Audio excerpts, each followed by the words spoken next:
Desempregado, sem reserva de emergência, é a pior situação que a gente pode ter. É sempre assim. Parou de se desenvolver, parou de crescer. Parou de crescer, a sua chance de ser descartado é muito mais alta. Investir é fundamental, porque o dinheiro trabalha pra gente, só que a maioria das pessoas não sabe disso. Mexam essa bunda e vão aprender a investir o seu dinheiro. A ideia aqui hoje é ensinar você a sair daquele faturamento de R$100 e ir a um faturamento de R$1 milhão por mês. Faturar R$100 por mês. É fácil ou é difícil? A facilidade ou a dificuldade de você faturar 100 por mês, ou 100 por dia, ou 100 por hora, é relativa. R$100 por mês é a mesma coisa que 25 brigadeiros de R$4, que levam em média 2 horas de preparação e 3 horas para vender. Ou então uma massagem de R$100. Sonhar grande, sonhar pequeno dá o mesmo trabalho. O tempo que você para pensar em alternativas para faturar R$1.000 por mês é o mesmo espaço cerebral que você ocuparia para pensar em maneiras de faturar R$1 milhão por mês. Parece que é impossível, mas a dificuldade na nossa cabeça é a mesma. Então por que não pensar em como faturar R$1 milhão por mês? Se você continuar pensando em vender a sua hora, dificilmente, é quase impossível você faturar R$1 milhão por mês.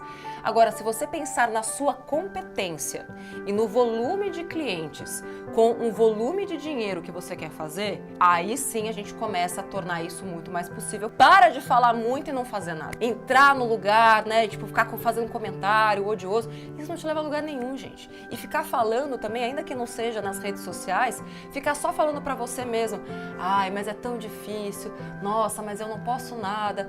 O tempo que você tá usando e o cérebro que você tá usando pra reclamar é o mesmo cérebro que você poderia estar usando para pensar em modos, em maneiras de chegar nas pessoas, de falar com alguém bacana, listar quais são as atividades que você precisa começar a fazer. O cérebro é um só. Se você está ocupando o seu cérebro com mensagens do tipo não posso, não consigo, ó vida, ó céus, nunca vai dar certo, o cérebro é um só, gente. 2 pensamentos não ocupam o mesmo cérebro ao mesmo tempo. É uma lei da física. Pensa num elefante rosa. Pensou no elefante rosa? Agora pensa numa caneta preta. Pensou na caneta preta? Você conseguiu pensar em outra coisa enquanto você estava pensando na caneta preta? Não. Então, quanto mais você ficar pensando e falando pra você mesmo coisas que não te levam a lugar nenhum, você vai continuar nesse lugar. 3. Para de pensar pequeno. Pensar em forma de faturar 100 mil ou 1 milhão por mês dá exatamente o mesmo trabalho. Para de se relacionar sempre com as mesmas pessoas. Loucura é você querer resultados diferentes fazendo sempre a mesma coisa. O que de diferente você vai fazer? O que amanhã você vai fazer que hoje você não fez? Cara, se você não gosta de pessoas simples, continua com o seu salário, com o seu emprego, porque empreender é apenas sobre pessoas. O seu patrão vão ser os seus clientes. E adivinha, o cliente é exigente. Você como cliente é chata pra caralho. Produtos excelentes geram clientes felizes que vão passar seu produto pra frente, vão fazer você faturar mais.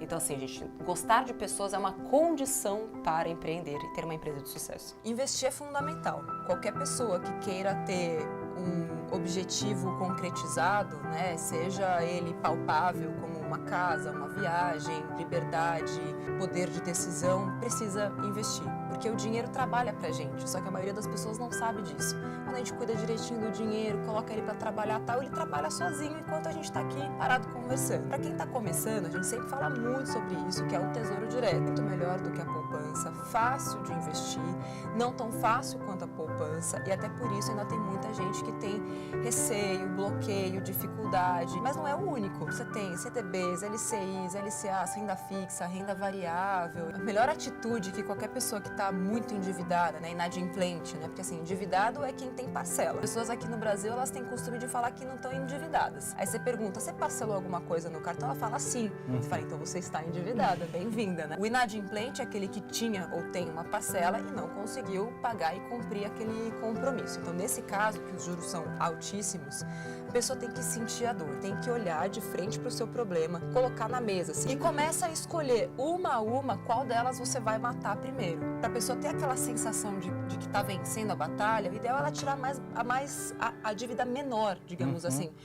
Não mais barata no sentido dos juros, mas a que custa menos para o bolso. E vai juntando dinheiro para quitar a dívida à vista, que é a melhor coisa que você pode fazer. A maioria das pessoas, elas primeiro vivem e depois elas esperam sobrar o dinheiro para ver, se sobrar eu invisto. Tem que fazer o contrário. Beleza, o que eu quero? Então tudo parte dos objetivos, do que eu falo sempre, de metas. Então, o que eu quero para daqui a 3 meses, 1 ano, 5 anos? Quanto que eu vou poupar todos os meses para esse objetivo? Sei quanto eu preciso reservar do meu salário para essas metas? Ok, o quanto me sobrou? E é com esse dinheiro que eu preciso viver. Desempregado, sem reserva de emergência, é a pior situação que a gente pode ter. Então, primeira coisa para quem está empregado agora, cuide da sua reserva de emergência. Não subestime o poder de uma boa reserva de emergência. Quando a gente tem uma reserva, ou seja, são 6 meses do seu custo de vida, no momento em que você perde o emprego, você tem um fôlego muito maior para poder escolher ou ter o tempo até se recolocar no mercado e tudo mais, sem afobação. Se você ficou desempregado, não tinha reserva de emergência, pegou de repente o seguro-desemprego, não tem outra solução, gente. A água bateu na bunda mesmo, vai ter que fechar a torneira, olhar as contas de uma forma muito pragmática, muito racional e eliminar tudo na hora. Não espere, não.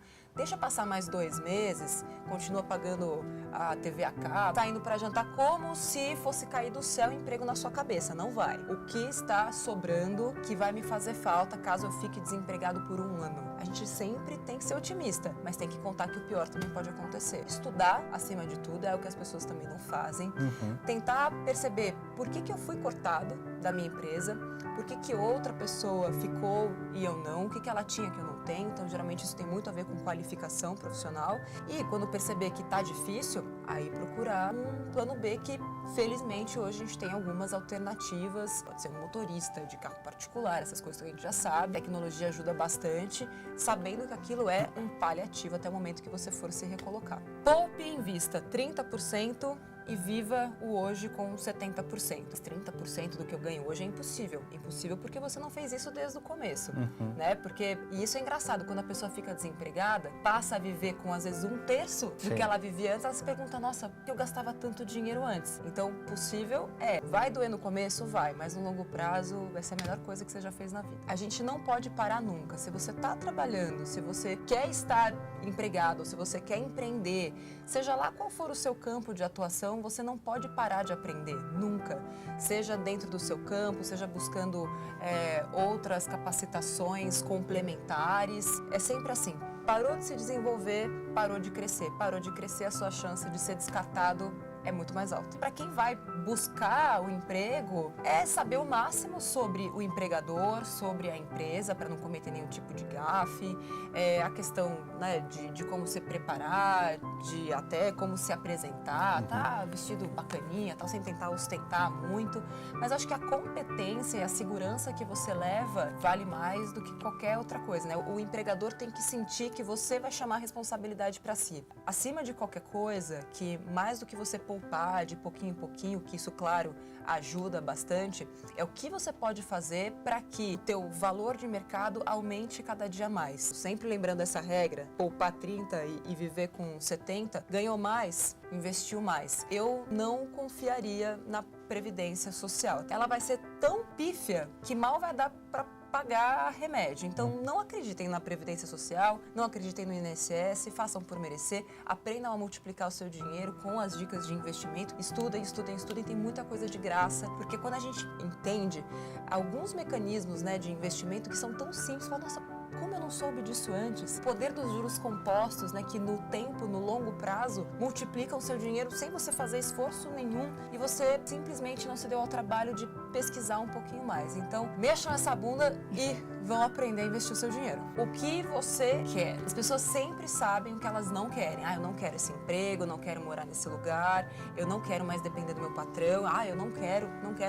Tá, mas me fala, o que você quer? A hora que você conseguir colocar no papel uma lista prática de metas mesmo, tem que ser mensurável, tem que ser específica, ser atingível, tem que ter um tempo, ela tem que fazer sentido para você. Então, você não conseguir colocar no papel papel exatamente o que faz sentido, o que você quer, tudo vai ser mais difícil. Abrir mão, né, de um restaurante mais caro hoje não vai fazer sentido, porque você não tem algo melhor e maior para alcançar, que é esse algo melhor amanhã. E se você não souber, não adianta. Tudo isso que a gente tá falando aqui, ó, é balela, não faz sentido. Vale a pena você acreditar em realidades que às vezes só na sua cabeça elas são possíveis, né? A gente tem uma pressão muito grande, né, anti-falha, por não decepcionar, por não desapontar a família, os funcionários, os seus próprios objetivos. O que a gente aprende no empreendedorismo é que a gente precisa estar sempre disponível para o erro e para a falha. Crescendo falha após falha, melhorando, fazendo pequenas melhorias ao longo do processo. Eu olho o que deu certo